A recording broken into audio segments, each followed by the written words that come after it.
हमने जोखनी आ जो के 85-87 किलो बेलन आ जाके बेला काठी कोई मोतिहारी मिल न चलवा सब राई छिया तहत करे बा। नीतीश कुमार जितला दारू बंद करा के 20 करोड़ साल में बर्बाद कर देलक किसान के मुनी कर देलक। एगो दारू बनता प्रशासन बनता के भाई ना पूजा पुलिस लोग पकड़ के ले जाता 10,000-20,000 रुपया लेके आ बस छोड़ देता है।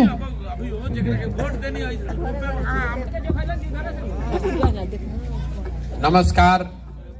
सबसे पहले तो आपको 9 वर्ष की शुभकामना। मेरा नाम है प्रशांत किशोर। हम नेता ना हैं, रउआ से वोट मांगे नहीं की आई, पैदल पैदल चलता नहीं। संकल्प ले ले बानी कि पूरा बिहार गांव शहर देहात प्रखंड पंचायत पैदले चल के जाए, जाके लोग से मिलब बात करब उनका से परिचय करब उनकर बात सुनब। अब 2-4 गो बात अपनो बताई। अब हम लोग पूछता कि भाई रउआ पैदल चलता नहीं, हम वोट मांगत नहीं खन। हमारा पैदल चले से और गरीबी दूर होई ना, हमारा पैदल चले से और नाली गली ठीक होई ना, और परेशानी खत्म होई ना, यूरिया ना मिले लगी 277 में। हमारा पैदल चले से लइकन के रोजगार ना मिली, तो हम आखिर अपन घर द्वार छोड़ के इसे पैदल पैदल काहे घूमतानी? काहे के संकल्प कर बन के 5000 किलोमीटर चल पूरा बिहार में, 1-1.5 बरिस लागी पूरा बिहार चले में।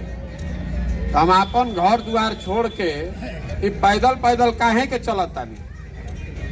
पैदल ऐसे चलतानी कि आज से 40-50 साल पहले, आज से 40-50 साल पहले भी जिस राज्य में हम लोग रहते हैं बिहार में, ये देश का सबसे गरीब और पिछड़ा राज्य था। और आज भी देश का सबसे गरीब, सबसे पिछड़ा, सबसे ज्यादा अशिक्षित, सबसे ज्यादा भूखमरी और बेरोजगारी वाला राज्य बिहारे है। ये सुधरत नहीं थे भाई उनका के जाए तो जा ट्रैक्टर वाला काहे रुकले बड़ा जा से आज से 40-50 साल पहले भी हमने के देश के सबसे गरीब राज्य रही जा, और आज 50 वर्ष के बादो देश के सबसे गरीब राज्य हमनिए के बानी जा। रउआ इतना दिन से वोट देता नहीं, कभी कांग्रेस के जितैनी, कभी लालू जी के जितैनी, अभी नीतीश कुमार जब मुख्यमंत्री बाड़न, दिल्ली में मोदी जी बाड़न, लेकिन हमने के लइकन के गरीबी बेरोजगारी बदहाली बिहार से सुधरत नहीं के। आखिर सुधरत काहे नहीं के ये बतावे चलल बानी।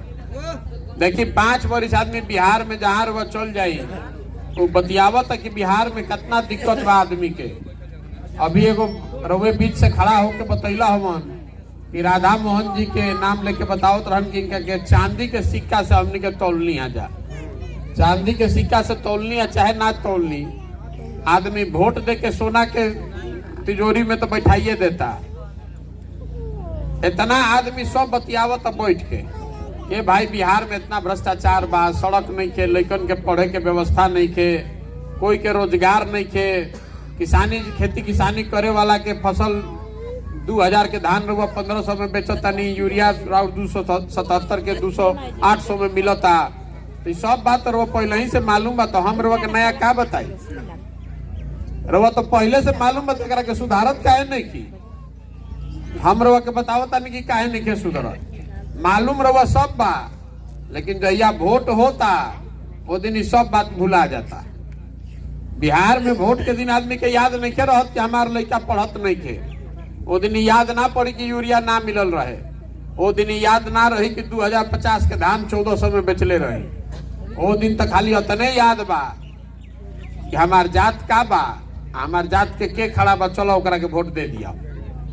जे जात से बच जाता ओकरा के हिंदू मुसलमान भारत पाकिस्तान पुलवामा के नाम पर वोट लिया था। रउआ अपना से याद करके बताई तो कि 2019 में कोई आके कहले रहे कि राउर लड़का के स्कूल बनवा दे, कोई ना कहले रहे। हम रउआ अपने से उछल के जाके पुलवामा के नाम पर वोट देले बानी। तो जब वोट देता नहीं पुलवामा के नाम पर, तो राउर लड़कन के स्कूल कैसे बनी? जुटाऊ आदमी कहता जहां जाए न कहते भैया बिहार में शिक्षा व्यवस्था ध्वस्त बा, तो हम रउआ से पूछो तनी ईमानदारी से अपना लड़कन के नाम पर बताई तो कि कहिया रउआ पढ़ाई खातिर वोट दिले बानी भैया? पढ़ाई खातिर कभी वोट दिए हैं जीवन में? कभी नहीं दिए तो कहीं काहे पढ़ाई होगा आपके घर में? रउआ अस्पताल के नाम पर वोटे नहीं की दे, यूरिया फसल के दाम के नाम पर वोट नहीं की दे, तो काहे दशा सुधरे के चाहिए? जौना नाम पर वोट देता नहीं तो होता, जात के नाम पर वोट देता नहीं तो जात के बात हर जगह होता, भारत पाकिस्तान के नाम पर वोट देता नहीं तो भारत पाकिस्तान रोज रोज टीवी खोलता नहीं तो वह बतियावल जाता। जौन बोअब तो उन्हें ना काटब भैया। तो हम से वोट नहीं की मांगे आई आ कोनो मीठा बात नहीं की कहे आई कि हम आइब न तो रोड बनवा दे भाई, नौकरी दिलवा दे, लड़कन के पढ़े के व्यवस्था करा दे, हम कुछ ना कर सकी। जे नेता आवेला तो यह ना कहेला भैया कि हमरा के वोट दे दो, हम आइब न तो ठीक कह दे। तो हम रउआ के कहे बानी कि हमरा के रउआ वोट देइयो देव तो कुछ होके वाला नहीं के। जब रउआ अपन लड़का के चिंते नहीं के तो प्रशांत किशोर राउर लड़का के चिंता करियन। राउर लड़का के शरीर पर कपड़ा नहीं खे, राउर लड़का के भर पेट खाए के मिलत नहीं खे। आपका लड़का पढ़ लिख के बेरोजगार बैठा है और रउआ ओकर चिंते नहीं के, रउआ धर्म में अजुराइल बानी या जात में अजुराइल बानी। तो प्रशांत किशोर सुधार दिया ओकरा के? ई सुधर सकेला भाई? या कोनो ऐसा परिवार ना हो जेकर जवान समान घर के बहरी जाके मजदूरी ना करत होके। एक बार 25 साल 30 साल के लड़का हो गया सन जवान, तो पीठ पर झोला बांध के ट्रेन में जैसे भेड़ बकरी जाता वैसे जाता भर के आदमी पूरा देश में मजदूरी करे। जो लड़का के रुआ पेट काट काट के पाल पोस के बड़ा करता नहीं, 20 बरिस के हो गए 25 बरिस के हो गए तो चल गए अब मजदूरी करे। अब जब तक ओकर जवानी रही जीवन भर रहुआ साल में एक बार मुंह देखे के मिलता। कोई छठ में घरे आई तो 10 दिन रहल तो रुआ मुंह देखा नहीं ना, तो सालों भर रहुआ कोई कतनो आफत पड़ जा रहा और सवांग से रुआ भेंट नहीं के हो। ओइजा आदमी बीमार पड़ जाओ तब रुआ कुछ ना कर सकी।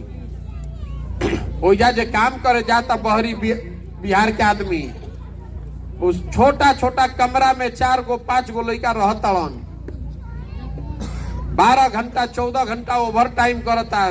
काहे खाती 15,000 रुपया मिलो और जा पेट काट के तो 6,000 7,000 घरे भेजता कि हमार घर परिवार चलो बच्चा हमार खाना खाओ। कि दुर्दशा बा हमनी के। तबो आदमी के आंख नहीं के खुलत, वह आदमी के बार बार जाके वोट देता नहीं। रउआ कहता नहीं कि भैया हमारे जेकरे से पूछब तो कही कि नेताजी हमरा के ठग ले लो, चुनाव से पहले बढ़िया बढ़िया बोलन, वोट लेके फिर हमारा से नहीं था काम करे।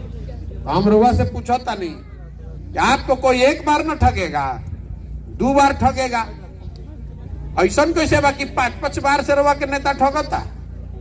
जरा के रुआ चांदी के सिक्का से तोले रहे कई बार से जीता था? 5 बार से जीता था। लालू नीतीश यहाँ 32 साल से राज कर रहे, पहले बाबूजी ठगल न बेटो ठगता। तो ओहन जाना में गलती बाकी गलती हमनी में बा। जब रोजे हमारा के कोई ठग देता है मतलब कुछ गलती हमरो में ना बा भैया। तो यह बतावे चलल बानी कि नेता के गाली देवे से कुछ ना होई। जहां चल जाई बिहार में, घर में, दलान में, खेत में, खलिहान में, चौक पर, चौराहा पर, चाय के दुकान में, सैलून में, जहां बैठी आदमी बैठ के यह बतियावता, ए भाई बिहार में इतना भ्रष्टाचार बा, ए भाई बिहार में पढ़ाई के व्यवस्था नहीं के, ए भाई एजा रोजगार नहीं के। सबके मालूम बा। तो सबके मालूम है तो वोटवा काहे गलत दबावता? आप ही और हम न चुन रहे हैं। कोई पंजाब से आके वोट देता भाई, गलतियों रहुए कहता नहीं, अब वोटो रहुए देता नहीं, दोनों बात कैसे होता? तो सुधरे वाला बा, ये सुधरे वाला नहीं थे। आदमी कहता कि प्रशांत किशोर आइल बड़ा होशियार बड़ा नहीं सुधार दियो।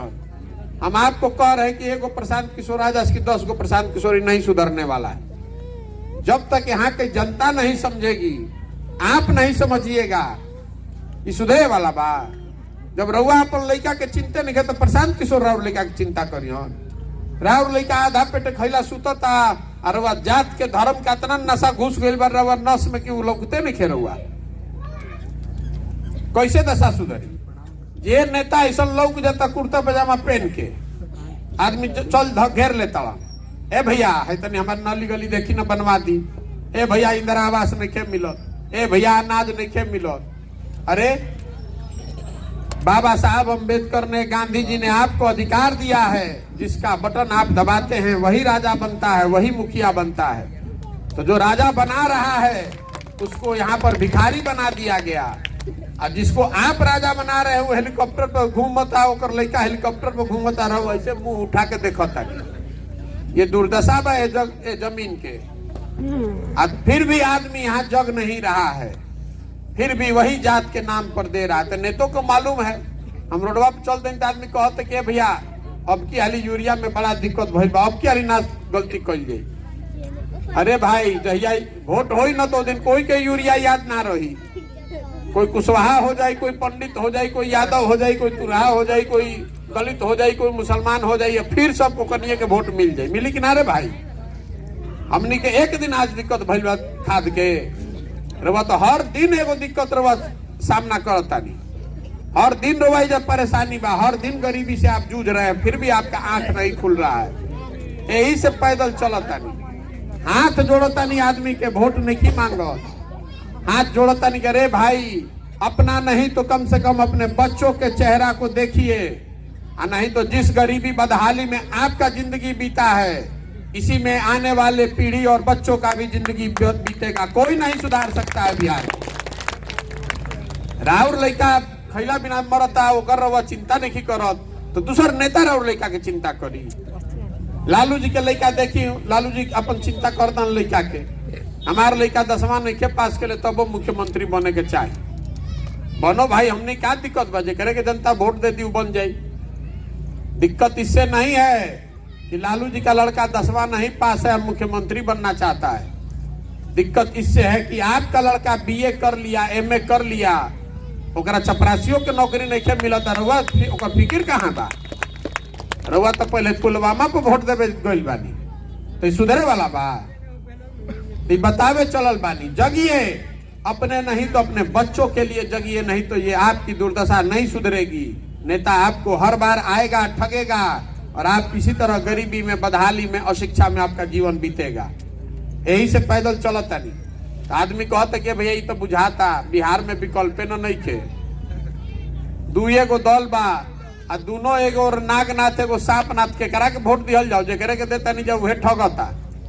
विकल्प बनाइए, विकल्प बनाइए। आदमी कहता कि रउआ दल बनाई तो रउआ के विकल्प हो जाए, तो हमने के रउआ मदद कइल जाए।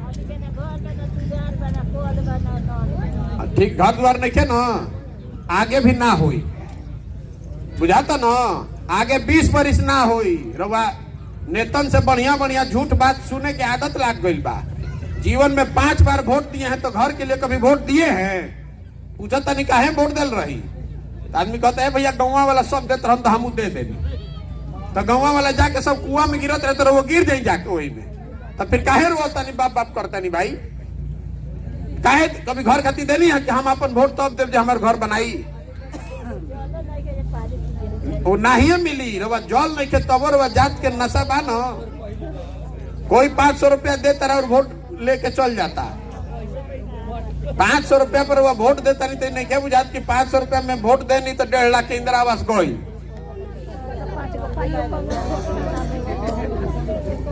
ए भाई ये बताई हमरा के कुल जानी बैठ के बतियावो तनी जा, इतनी बताई कि जब वोट जीत के गइल बा ओकरा के वोट रउआ देले बानी कि पंजाब के आदमी देले बा?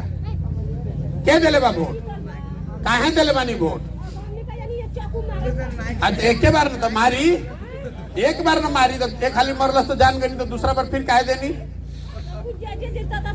अरे दूसरा बार काहे देनी? 2 बार चक्कू मरलस तो तीसरा हाली काहे के देनी?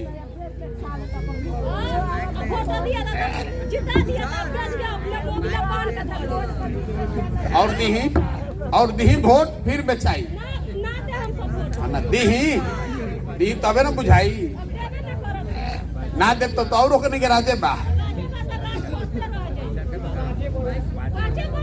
रउआ सुधरे के नहीं खे, ए जाके आदमी के सुधर ही के नहीं खे, खाली बतियावे के बा।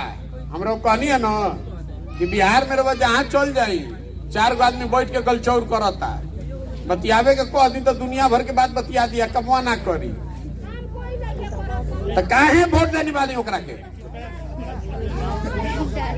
ना कोई ना सुधार करी, काहे सुधार करी भाई? काहे सुधार करी राव? काहे सुधार रहा रोके के चाहिए रहुआ जब अपन होश नहीं के तो हम रहा सुधार करके टेका ले बनी गुरबक बतिया होता नहीं खाली रहुआ नेतन से बतियावे के आदत लाग गइल बा जे आई या झूठ सच कही कि हम आई ना तो हम तार सुधार दे कैसे सुधार दे भाई ये बताई तक राउर लड़का पढ़े जाते जा स्कूल में ए सुनी छोड़ दिन नेता दे लुट ले भाई जब लड़का राउर स्कूल में पढ़े जाता वो जब पढ़ाई नहीं किया हो तो खिचड़ी बटाता ना कहियो गई नहीं है स्कूल में धरना पर बैठे कि हमारे लड़का की पढ़ाई ना हुई तो हम ना उठो बीजा से गई नहीं है तो सब कि हमारे लड़का अगर ना पढ़ी तो ऐजा हम पढ़ाई मास्टर लोग के ना घुसे दे गई नहीं है कभी कोई दिन तो राउर लड़का खिचड़ी खाई तो कलेक्टर बनी इतना दिमाग में नहीं खेल बात घुसा हमने के हमारे दादा मजदूर रहन माई बाबूजी बैठो तो सामने रात भर जाग के कि भैया डिबरी जला के लड़का पढ़ो जब राउर लड़का पढ़वे ना करी तो मजदूर ना बनी तो क्या बनी कलेक्टर और सिखत नहीं किया बुझत नहीं किया खाली गाना गावता नहीं कि सब कोई चोर बा अरे सब कोई चोर बा तो हमनिए के ना चोर बनावता नहीं जा चोर के क्या चुनता चुनब चोर के आके रवा घर के रखवाली करी कि रवा घर के लुटबे करी काहे के चोर के चुनता नहीं भाई आ सब बिहार में चोरे बा बुर्बक बनावता नहीं सब जब बैठल बा सब चोरे बा चोर के खोज के देते बानी 32 बरिस से लालू नीतीश को दे रहे हैं बिराव राखे नहीं के खुलत कोई एक बार न ठगेला भैया 5 बरिस ठगी 10 बरिस ठगी 15 बरिस ठगी 32 बरिस से राव राखे नहीं के खुलत आ नइखे खुलत यही दशा में रही फिर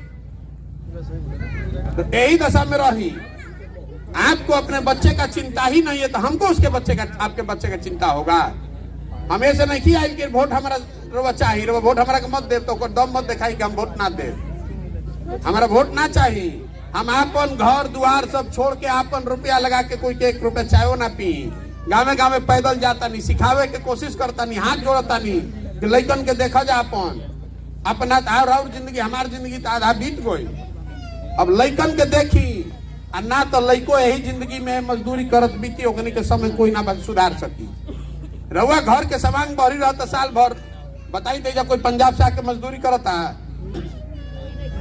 कोई गुजरात से आके जब मजदूरी करता भाई ओजा गरीबी नहीं खे ओजो गरीबी बा ओजो भ्रष्टाचार बा ओहो में भारतीय देश के कानून लागत चलता ओजा के आदमी आके जब मजदूरी काहे नहीं खे करत ओजा के सरकार कम से कम इतना व्यवस्था कर दिले बा कि 10,000 15,000 के रोजगार खातिर कोई अपन घर द्वार छोड़ के नहीं जाए पड़ो तो बिहार में व्यवस्था ना होके के चाहिए 35 वर्ष से रहुआ एक ही आदमी के वोट देले चल जाता नहीं लोकतंत्र में बा ना 5 वर्ष पे चुनाव होता कि 5 वर्ष कोई काम ना करे तो हटाओ मार के दूसर के ले आवो तो काहे कि आदमी के रोज देता नहीं वोट भैया मार के हटाई तो दूसरा ही चोर तो देखल जी पहले चोरी के लिए ओकरा के ना हटाओ वह आदमी के फिर देता नहीं वह आदमी के फिर देता नहीं तराव भिखारी के दशा ना हुई तो क्या हुई नेतो जान गए बड़ा सन नेता भी जान गया है बिहार में कि बिहार के जनता कतनो चिचिया ले हंस के चाहेगा के भोटवा तो हमरे के दी जो कहा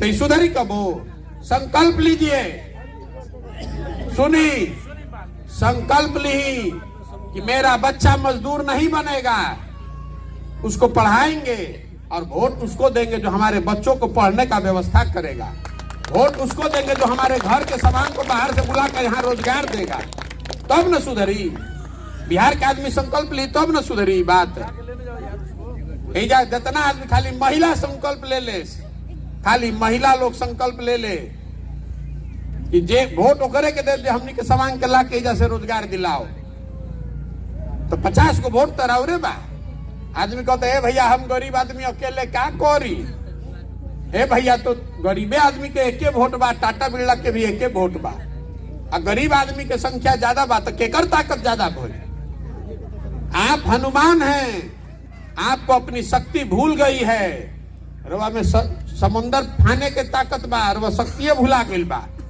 और रवा के नेता भिखारी बना दिले बड़ा सब रवा के सिखा दिले बा कि नेता जहां लौकल तो ओकरा से भीख मांगा के भैया हमारा तनी नली बनवा दो आप 5 वर्ष में उखाड़ के फेंक दीजिएगा तो आपके घर के सामने आके एड़ी रगड़ेगा ना रगड़ी भैया वोट लेने खाती आप खड़ा होइए कि नहीं देंगे वोट तो जब लागे हो तो तुम ना बोल जाके चाहिए तो वो दिन तरह वोट दे देता नहीं जात को वो दिन रवा वोट देता नहीं कि गाँव वाला सब देता तो दे दो, हम चल रहे भैया यही खातिर चलता नहीं पैदल पैदल चलता नहीं रवा के समझावता नहीं, हाथ जोड़ता नहीं। हमारे लड़का तो पढ़ा था दिल्ली में, हमारे लड़का जाता सरकारी स्कूल में पढ़े, हम मजदूरी करता नहीं। हमारे लड़का तो दिल्ली में सबसे बड़का स्कूल में पढ़ता, लेकिन हैजा जो लड़का बा से नहीं पढ़ के क्या करी हो सर, जब पढ़ाई होते नहीं तो सब मजदूरे न बनी।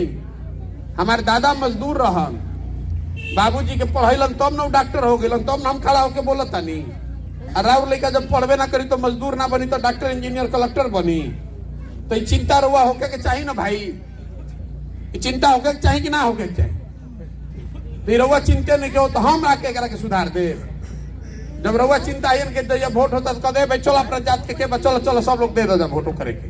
वो दिन याद पड़ता कि हमारे स्कूल में पढ़ाई लिखे हो, यही से पैदल चलता नहीं, यही से पैदल चलता नहीं कि गाँव गाँव जाई सबके समझाई। अगर समझ में आवे तो ठीक, और ना समझ में आवे तो जगह वोट देता नहीं देते रही अपन भोगी फिर तो हमारा क्या कहता नहीं। तो गाना मत गाई हमारे सामने कि सब चोरी हो गई भैया, खाए के नहीं खे भैया, घर नहीं खे, काहे नहीं खे घर। जब गलत आदमी के वोट देते तो राजा गलत आदमी के बेटा बनाई तो ये दशा होई। आदमी कहता भैया दल बनाई, हम काहे दल बनाई भैया, दल हम जे जब बिहार में दल बनावता तो जे दल बनैलस उहे हो गए दल के नेता। अब कहता कि अब हमारा बात हो हमारे बेटा, अब कुल जाना तो लोग बिहार का आदमी लेके झंडा लेके घूमा जा, वो दल बनाने से नहीं होगा। देश को आजादी गांधी जी ने कैसे दिलाया, गांधी जी अकेले देश की आजादी दिलवा देते हम। गांधी जी आगे आगे चलल न पीछे से पूरा समाज चलल तब न देश की आजादी मिलल। तो अगर बिहार को गरीबी से, बेरोजगारी से, भ्रष्टाचार से आजादी दिलाना है तो बिहार के समाज को खड़ा होना पड़ेगा, आपको हमको खड़ा होना पड़ेगा, दूसरा कोनो उपाय नहीं है। कोनो नेता भगवान के भेजल दूत नहीं खन के यहाँ न सुधार दिया। आप खड़े होइए। तो पदयात्रा इसलिए कर रहे हैं कि गांव देहात से सही आदमी के ढूंढ के निकाली और सबके एक साथ पदयात्रा खत्म हो जाए, साल भर के बाद तो बैठाई, सब लोग मिल के कही कि दल बनावे के बाद तो दल बन जाई। दल बनाने में कितना देर लगता है, एक के दिन में बन जाएगा। लेकिन अगर दल बना तो दल प्रशांत किशोर का नहीं, दल किसी एक जाति का नहीं, एक परिवार का नहीं, एक व्यक्ति का नहीं, वो दल होना चाहिए बिहार के उन सारे लोगों का जो इसको मिलकर बनाए और आगे मिलकर ही चलाए। दल के नेता प्रशांत किशोर कहाँ होकर चाहिए भाई, दल का नेता उसको होना चाहिए जो बिहार का सबसे काबिल आदमी है, जो यहाँ से बेरोजगारी खत्म करे, जो यहाँ से भ्रष्टाचार खत्म करे, लड़कन के पढ़े के व्यवस्था करे, ओकरा के ना दल के नेता होके चाहिए। जे दल बनावत वो कहते कि हम ही नेता हो गए भैया, अब हमारा बात बेटा हुई ओकरा बाद ओकर बेटा हुई, कोई बुझाता कि राजा के राज हो गई बा आ जनता के उहे पसंद बा। आप कोई दिखिए नहीं रहा है कि भाई लालू जी के लड़का कौन पराक्रम कैले बा वोट देता नहीं, काहे देता नहीं वोट। 9वां पास राउर लड़का रही तो ओकरा मजदूरियों करे के मिली, और लालू जी के लड़का 9वां पास में तो मुख्यमंत्री बनी, कौना बात खाती भाई। तर वो बुर्बक बनी तबे ना दशा होता। कोई आके खड़ा हो कहता भाई कि हमारे लड़का के 9वां पास कैले बा, ओकर चपरासियों के नौकरी नहीं मिलल, और तहार लड़का 9वां पास रही तो मुख्यमंत्री बनी। तो वह जाके वोटवा दे तरी तबे ना बनता। तो वोट मत दीजिए, खड़ा होइए कि नहीं काबिल आदमी को वोट देंगे तब न सुधरेगा। यही से चलल बानी। अब ठीक लागो, अब रउआ बताई कि 30-40 साल से बिहार में आपके साथ ही धोखा हुआ, जेकरे के रउआ वोट देनी सब ठगलस। तो अब जनता को मिलकर अपना विकल्प बनाना चाहिए कि नहीं बनाना चाहिए। बोली खखार के बोली हमें रिकॉर्ड होके के चाहिए। हम फिर से पूछता नहीं, हाथ उठा के बोले के बाद जब पूछता नहीं, अभी ना अभी जब पूछब तब हाथवा उठाई, मन हुई तो उठाई, ना मन हुई तो ना बोलब। पूछता न तो आदमी कहन कि हमारा से पूछे कोई आयल रहे, वो दिन यह कहब रहुआ हमारा से कोई पूछे आयल रहे। अब इतना देर से भोकता नहीं। पिछला 30-40 साल में जिसको भी आपने वोट दिया सब ने आपको ठगा है, किसी ने आपका काम नहीं किया, सब लूटा है। अब समय आ गया है कि जो बात गांधी जी ने बताया उस रास्ते पर चलकर समाज मिलकर अपना विकल्प बनाए, ताकि गलत आदमी का चुनाव नहीं हो। आप बताइए कि बिहार की जनता को मिलकर अपना विकल्प बनाना चाहिए कि नहीं बनाना चाहिए। आदमी कहता कि भैया दल तो बन जाई, इतना बात तो बुझाता, लेकिन चुनाव कैसे जीतल जाए। इतना बड़ा बड़ा पहले ही से दल है, नेता है, पैसा है, कैसे जीता जाएगा? तो हम आपको बता रहे हैं, आप जो हमरा के जानत तो ओकरा पता बा कि प्रशांत किशोर को और कुछ आए चाहे नहीं चुनाव लड़ाने आता है। आप उसका चिंता मत कीजिए। जिसको समाज बीच से ढूंढ कर निकालेगा, गरीब हो, अमीर हो, पैसा वाला हो, न पैसा वाला हो, अगड़ा हो, पिछड़ा हो, हिंदू हो, मुसलमान हो, महिला हो, पुरुष हो, जे करे के समाज ढूंढ के निकाली, वो करे पीछे अपन बुद्धि शक्ति पैसा लगा के आपकी मदद से उसको जिता कर लाएंगे। तबे राज बनेगा जनता का। एक नाम का बा जन सुराज। सुराज मतलब सुंदर राज। केकर सुंदर राज? प्रशांत किशोर के ना। जो बात गांधी जी ने बताया, जनता का राज होना चाहिए। ए पर फोटो हमार नहीं के लागल, ए पर फोटो गांधी जी के लागल बा। जब जनता जग कर अपना राज बनाएगी तभी बिहार सुधरेगा, नहीं तो बिहार सुधरने वाला नहीं है। जो करे के वोट दे फिर ठग के रुआ के भागी। तो प्रयास होखो ना, पूछा नहीं, प्रयास होखो ना, प्रयास होखो ना। और आशीर्वाद बा ना, तो दी हाथ उठा के एक बार आशीर्वाद दीजिए। आपका आशीर्वाद है ना, प्रयास होखो ना। ठीक बात, अब जाइए, अब जाके बोरसी टापी बैठ के।